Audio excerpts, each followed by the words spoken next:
I was reading through some information about vegan, and I read something that struck me. You said, why do you have to always do it the way it's always been done? Right? There's a better way to do it. Say something about that for us. Well, the wine industry is very traditional, tradition-bound. And I'm primarily a scientist, secondarily a winemaker. I've taught myself. So therefore, I try many different things. The objective is to try to improve the wine and be more efficient, and therefore I experiment with various ways to do it. One thing I do that isn't completely non-traditional is not use corks. I don't know why one should use a closure which spoils some of the wine. Right, Therefore, that makes sense. I like screw caps, and I use glass stoppers.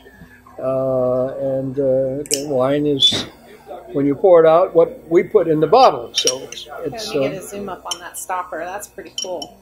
Wow. And but you know, it's traditional. Some people are very emotional about that. They have to use corks. Well, right. I also don't always use barrels. I use flex tanks. They're high-density plastic polyethylene tanks which allow some air to come through, and therefore act as a barrel does. Barrels let air come in. The negative on the barrel is, in addition to the cost, they're very expensive. You can only use them 3, 4, 5 years, depending on how much oak you want in your wine.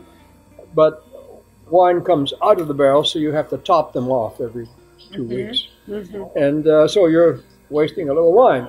Right. On the other hand, the flex tanks do not do that.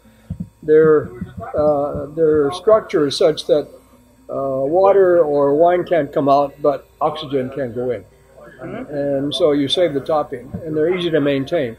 For the oak component, we put oak staves into the tanks, the same oak we use in barrels. And so one gets the same effect. I've done blind tastings with many very, very good winemakers and people with great palates.